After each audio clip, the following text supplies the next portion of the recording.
मिले हुए का सदुपयोग और सुने हुए में आस्था। मनुष्य ये जानता है कि संसार पूरा नाश की तरफ जा रहा है, कि एक क्षण भी टिक नहीं सकता। शरीर और संसार बदलने का ही नाम है। ये सब का सब प्रतिशत नष्ट हो रहा है।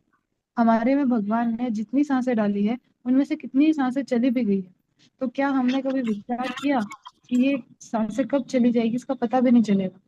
इसलिए हम पर जानलेवा का प्रभाव तभी होगा जब हम जिस काम के लिए आए हैं इस मनुष्य जीवन में, वो काम पूरा करें।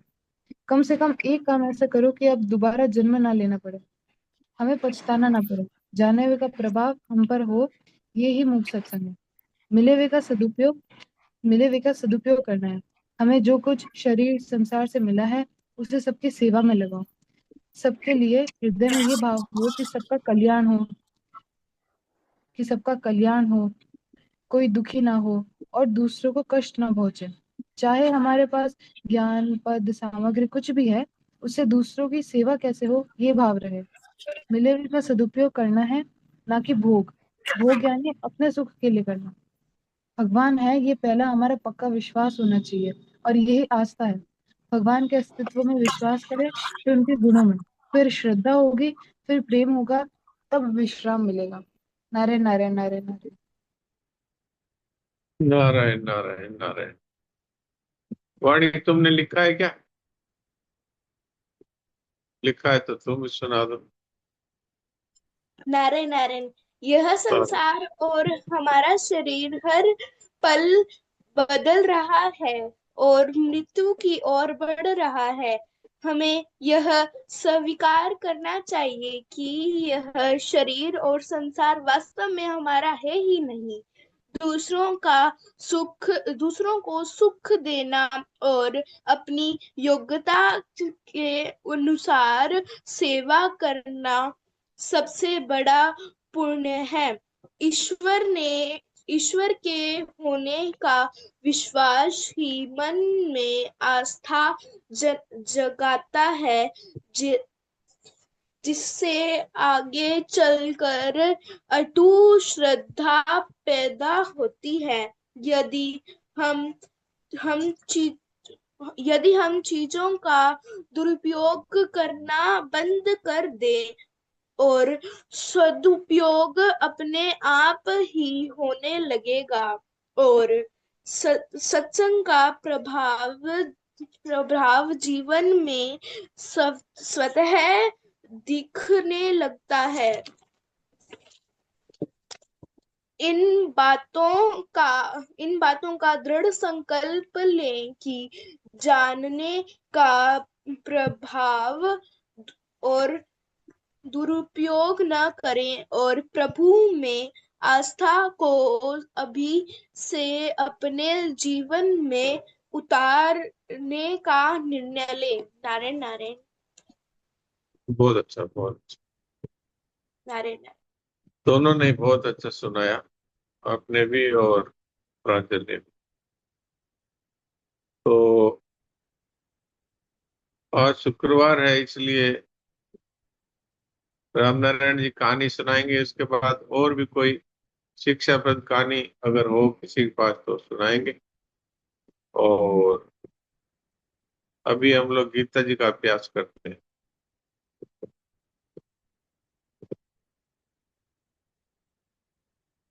आज गीता जी का 9वें अध्याय का 30वां श्लोक है।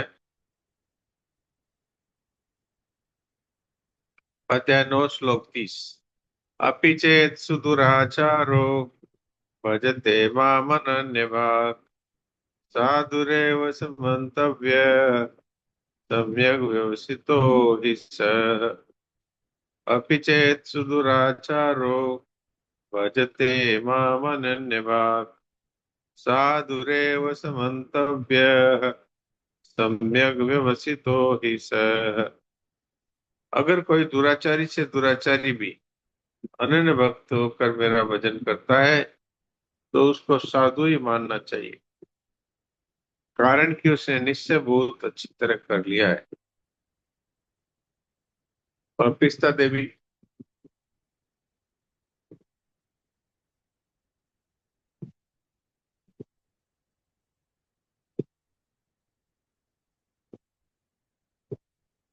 पिस्ता देवी।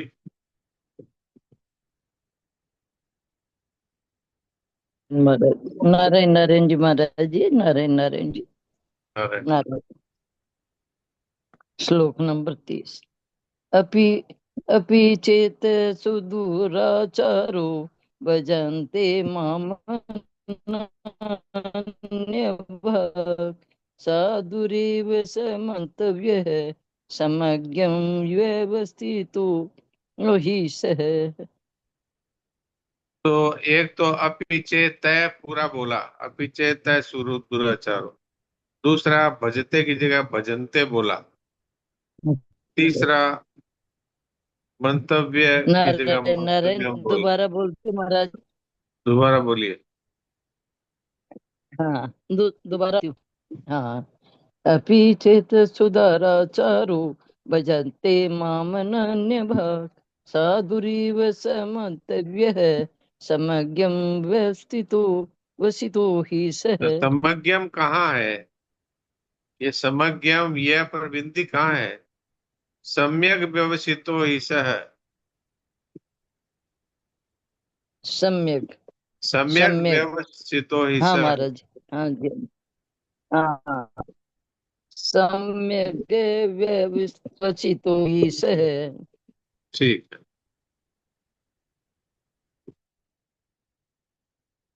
रामानुज जी। नारायण नारायण। नारायण। अपि चेत्सु दुराचारो भजते मामनन्यभाक् साधुरेव समन्तव्यः सम्यग् व्यवस्थितो हि सः। नारायण नारायण राम राम। बहुत अच्छा। नारायण।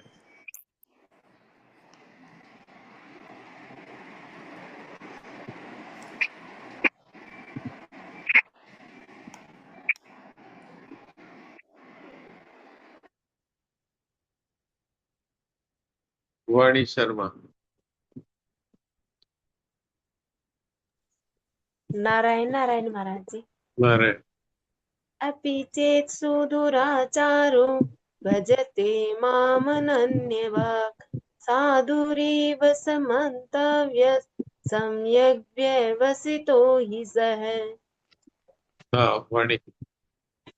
नारायण नारायण। नारायण। अपि चेत् सुदुराचारो भजते मामनन्यभाक् साधुरेव समन्तव्यः सम्यग्व्यवसितो हि सः। सम्यक व्यवसितो ही सह। सम्यग्व्यवसितो हि सः। सम्यक ज्ञ नहीं है, सम्यक व्यवसितो ही सह। सम्यग्व्यवसितो हि सः। हाँ ये ठीक। नारायण नारायण। नारायण। कुलभूषण जी। प्रणाम महाराज। प्रणाम। अपि चेत् सुदुराचारो भजते मामनन्यभाक् साधुरेव समन्तव्य सम्यग् व्यवसितो हि सः। बहुत अच्छा। प्रणाम। सविता। प्रणाम डॉक्टर साहब। प्रणाम। अपि चेत् सुदुराचारो भजते मामनन्यभाक् साधुरेव समन्तव्यः सम्यग् व्यवसितो हि सः।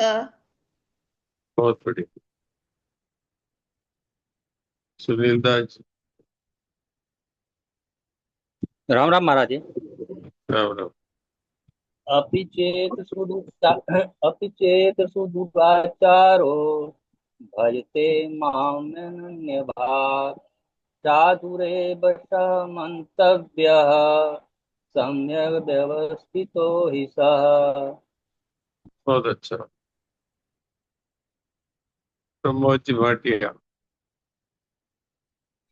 प्रणाम महाराज जी। प्रणाम। अपि चेत् आचार्यो भजते मामनन्यभाक् साधुरेव सम्यग् व्यवसितो हि सः। बहुत अच्छा। प्रणाम। सुलोचना। प्रणाम महाराज। प्रणाम। अपि चेत्सु दुराचारो भजन्ते मामन्ये भाक् साधुरेव च मन्तव्ये सम्यग् व्यवसितो हि सः। ये भजनते कहाँ है? भजते हैं। भजते अपि चेत्सु दुराचारो भजते मामन्ये भाक् साधुरेव स मन्तव्ये सम्यग् व्यवसितो हि सः। ठीक है। लक्ष्मी।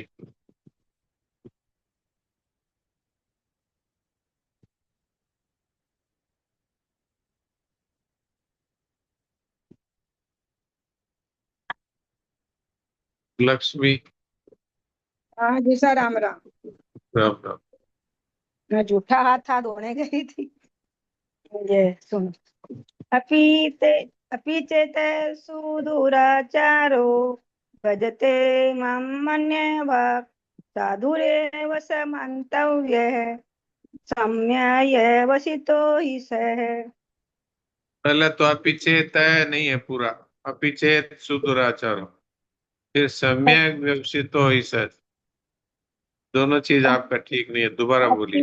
अपि चेत अपि चेत सुधार अपि चेत अपिचेत सुधार सुदुराचारो। अपि चेत सुधारो सुधाराचारो अपि चेत अपिचेत सुदुराचारो अपि चेत् दुराचारो भजते मां मन्ये भाक् मनन्य साधुरेव भाग भजते मामनन्य भाग। भजते मां मन्ये भाक् मामनन्य भाग मैं पूरा बोलना है। भजते मामनन्ये भाक् मामनन्य भाग। भजते मामनन्ये भाक् साधुरेव स मन्तव्यः सम्यक् सम्यग् हि सः। गै पूरा नहीं है। सम्यक व्यवसितो ही सह। सम्यग् हि सः। सम्यक व्यवसितो ही सह। सम्यग् हि सः। समय गैर पूरा नहीं बोलना है। सम्यक व्यवसितो ही सह। सम्यग् हि सः। ठीक।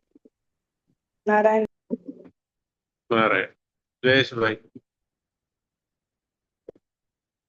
राम राम जी सर। राम राम। अपि चेत्सु दुराचारो भजते मामनन्य भाग साधुरेव स मंतव्य सम्यक व्यवस्थितो हि सः। नारायण नारायण। बहुत बढ़िया, बहुत अच्छा।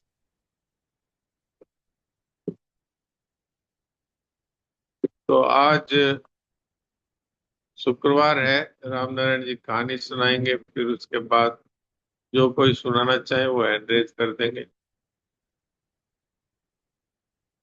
हाँ राम नारायण जी सुनाइए।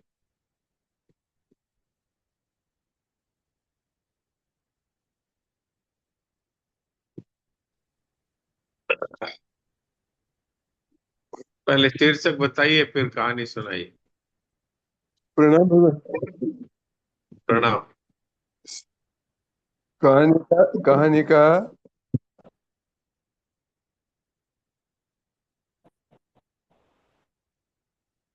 कहानी का शीर्षक।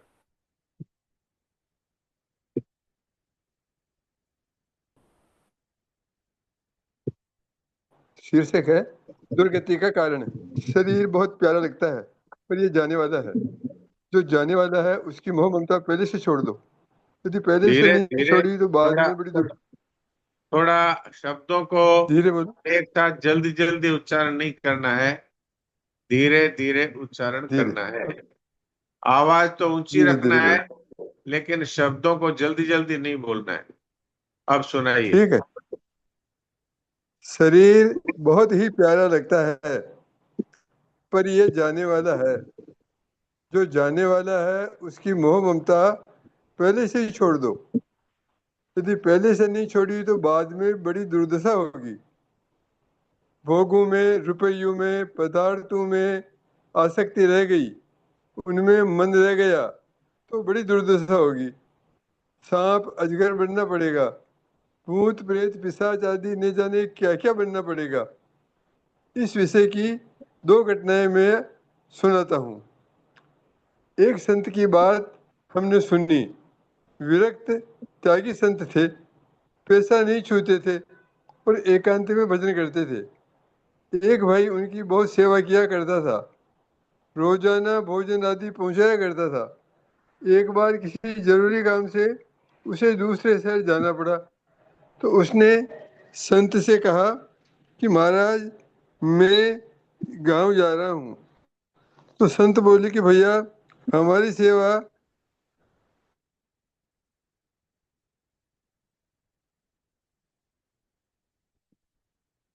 आपकी आवाज बंद हो गई। तुम्हारे आज पीछे न जाने कोई सेवा करेगा। हाँ? उसने कहा महाराज पीछे न जाने कोई सेवा करे या न करे, मैं 20 रुपए यहाँ सामने गाड़ देता हूँ, काम पड़े तो आप किसी से कह देना। बाबा जी नाना करते रहे, पर वह तो 20 रुपए गाड़ ही गया। अब वह तो चला गया। आपका मैं वीडियो बंद कर रहा हूँ, जिससे कि आवाज साफ आएगी। मैं वीडियो बंद कर रहा हूँ आपका। फिर बाबा जी बीमार पड़े। हाँ भगवान, हाँ, आप जब वह बोलिए। भाई आप बाबा आया जी बीमार तो पड़े उसे यहाँ से। हाँ, बाबा जी बीमार पड़े और मर गए, मरकर भूत हो गए। अब वहां रात्रि में कोई रहे तो उसे खड़ाऊ की खटखट आवाज सुनाई देवे। लोग सोचे कि बात क्या है। जब वह भाई आया तो उसे कहा गया कि वहां रात को खड़ाऊ की आवाज आती है, कोई भूत प्रेत है, पर किसी को दुख नहीं देता। वह रात्रि में वहीं रहा। उसे बड़ा दुख हुआ। उसने प्रार्थना की तो बाबा जी दिखे और बोले कि मरते वक्त तेरे रुपयों की तरफ मन चला गया था, अब इन्हें तू कहीं लगा दे तो मैं छुटकारा पा जाऊं। बाबा जी ने रुपयों को काम में नहीं लिया था, पर मेरे लिए रुपए पड़े हैं, इस भाव से ही यह दशा हो गई। और वे रुपए वहां से निकाल कर धार्मिक काम में लगाए गए। तब कहीं जाकर बाबा जी की गति हुई। दूसरी घटना वृंदावन की मैंने सुनी थी। स्वामी जी कह रहे हैं एक गली में एक भिखारी पैसे मांगा करता था।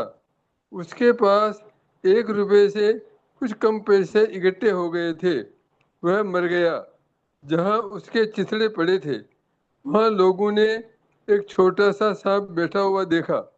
उसे कई बार दूर फेंका गया, पर वह फिर उन्हीं चिथड़ों में आकर बैठ जाता।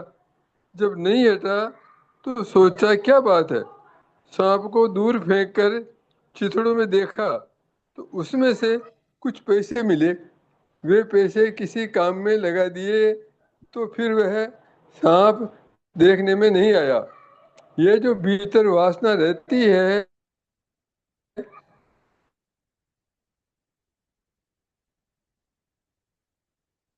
वह बड़ी भयंकर होती है।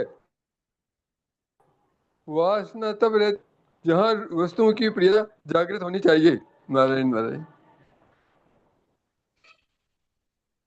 बात यह है कि पैसों में ममता रह गई तो भूत प्रेत बनना पड़ा।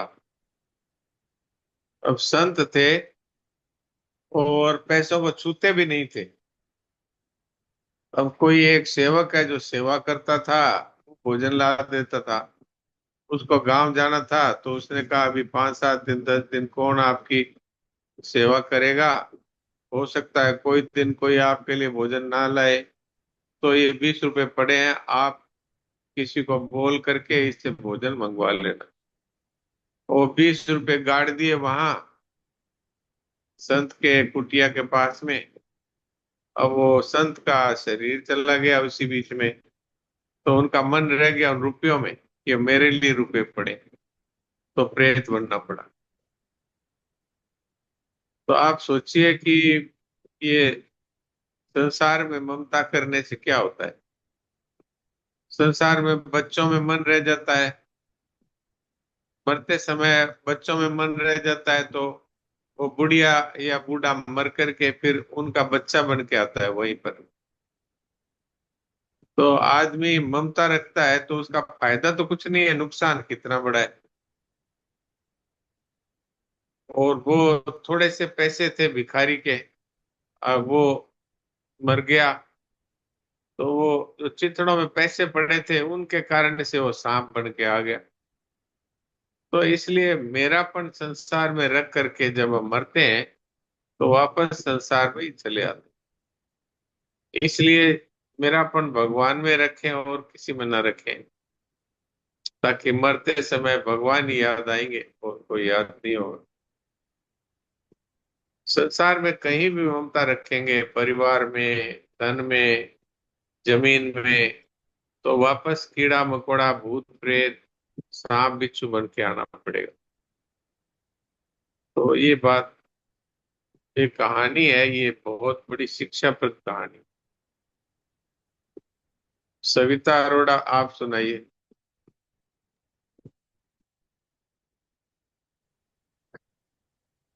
कहानी का शीर्षक है कर्म और भाग्य। आवाज आ रही है डॉक्टर साहब? हाँ आ रही है, थोड़ी सी पास माइक के पास में, मोबाइल के पास में होके बोलिए। जी, कहानी का शीर्षक है कर्म और भाग्य। कर्म और भाग्य, ठीक है। एक बार देवर्षि नारद वैकुंठ धाम गए। वहां उन्होंने भगवान विष्णु को नमन किया। नारद जी ने श्री हरि से कहा, प्रभु, पृथ्वी पर अब आपका प्रभाव कम हो रहा है। धर्म की राह पर चलने वालों को कोई अच्छा फल नहीं मिल रहा है, और पाप कर रहे हैं उनका भला हो रहा है। श्री हरि ने कहा, ऐसा नहीं है देवर्षि, जो भी हो रहा है सब नियति के माध्यम से हो रहा है। नारद जी बोले, मैं तो देख कर आ रहा हूँ, पापियों को अच्छा फल मिल रहा है, भला करने वाले, धर्म के रास्ते पर चलने वाले लोगों को बुरा फल मिल रहा है। भगवान ने कहा, कोई ऐसी घटना है तो बताओ।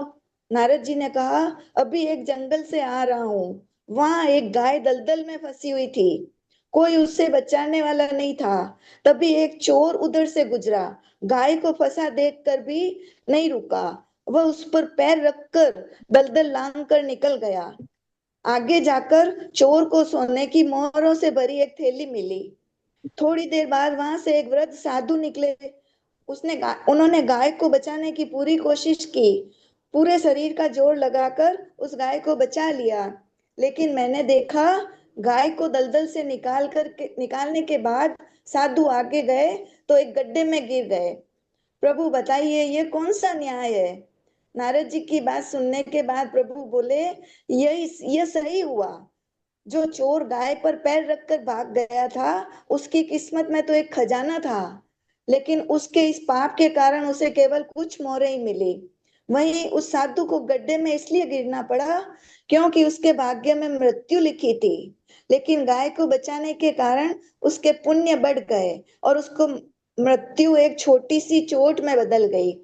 इंसान के कर्म से उसका भाग्य तय होता है। सीख है, जीवन में सत्कर्म करते रहें और किसी का अहित न करें। नारायण नारायण।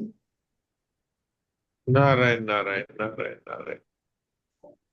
बहुत अच्छा। भगवान के यहाँ पर न्याय है, अन्याय नहीं होता, ये बात। मंगल विधान है भगवान का। मंगल विधान में। वाणी शर्मा, सुनाओ। नारायण नारायण। नारायण। कहानी का शीर्षक है फल, कर्म करो फल की इच्छा मत रखो। ठीक है, सुनाओ। एक गांव में एक शंभू नाम का व्यक्ति रहता था। वह बहुत अच्छी अच्छी सुंदर सुंदर मूर्तियां बनाता था। वह उस गांव में मूर्तियां बनाने के लिए बहुत प्रसिद्ध था। तो वह एक दिन गांव में बहुत बहुत काल आ गया, तो कोई भी उसकी मूर्तियां नहीं खरीद पाया। तो वह परेशान हो गया और घर आया। तो उसने देखा कि घर पे तो सिर्फ एक ही अनाज की बोरी है, तो ऐसे ऐसे उसका अनाज भी खत्म हो गया। तो फिर एक लास्ट में एक ही अनाज की बोरी बची। तो वह बहुत परेशान हो गया, मेरी मूर्तियां तो कोई नहीं खरीद सकता है, क्योंकि वह मूर्तियों का बहुत भाव बहुत महंगा बेचता था। तो उसकी मूर्तियां पहले तो बहुत से लोग खरीदने आते थे, बट अब कोई नहीं खरीद सकता था। इसीलिए इसीलिए उसने इसीलिए वह घर से अपने महाराज जी के पास निकला।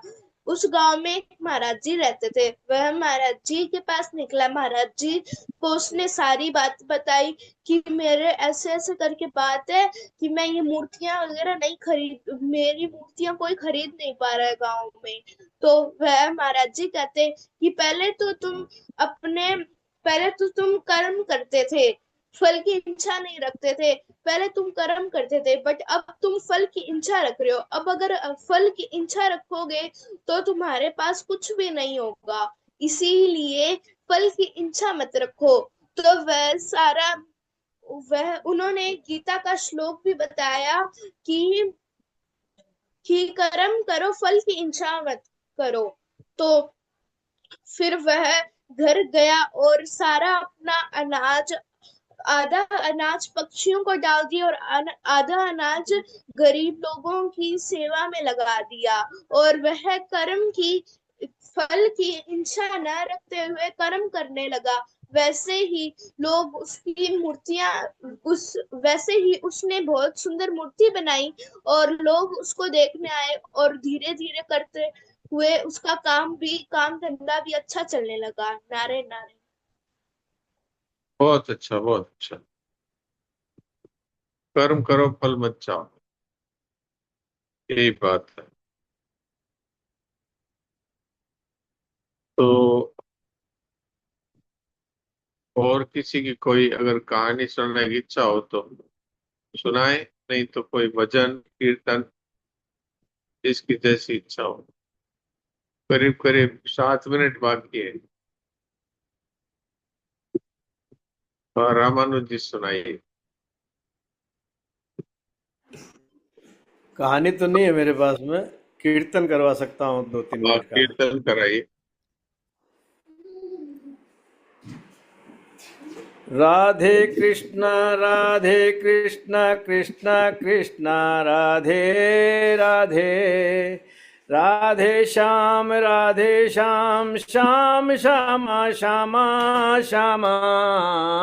राधे कृष्णा कृष्णा कृष्णा राधे राधे, राधे श्याम श्याम श्यामा श्यामा श्यामा।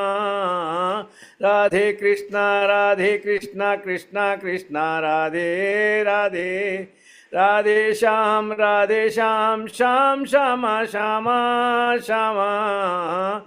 राधे कृष्णा कृष्णा कृष्णा राधे राधे, राधे श्याम श्याम श्यामा श्यामा श्यामा।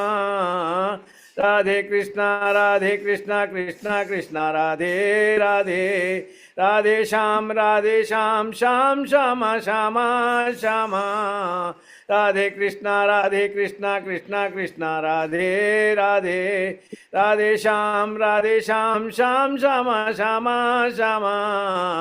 राधे कृष्णा कृष्णा राधे राधे, राधे श्याम श्याम श्यामा श्यामा श्यामा।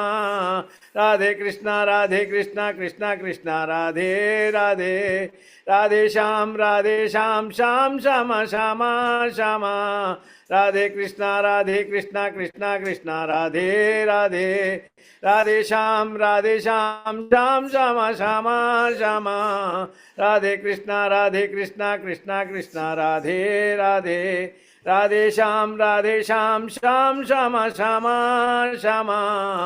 राधे कृष्णा कृष्णा राधे राधे, राधे श्याम श्याम श्यामा श्यामा श्यामा। राधे कृष्णा कृष्णा राधे राधे, राधे श्याम श्याम श्यामा श्यामा श्यामा। राधे कृष्णा। नारायण नारायण, राम राम। बहुत सुंदर, बहुत सुंदर। कुलभूषण जी सुनाइए आप। मैं महाराज जी, मैं पद पद सुनाना चाह रहा हूँ एक पद रत्नाकर से। पद संख्या हाँ 552 है। हाँ, सुनाइए सुनाइए। हे वृषभानु राजनंदनी, है अतुल प्रेम रस सुधा निधान, गाय चराता वन वन भटकू, क्या समझूं मैं प्रेम विधान। ग्वाल बाल को के संग डोलूं, खेलूं सदा गवारूं खेल, प्रेम सुधा सरिता तुमसे मुझ तप्त धूल का कैसा मेल।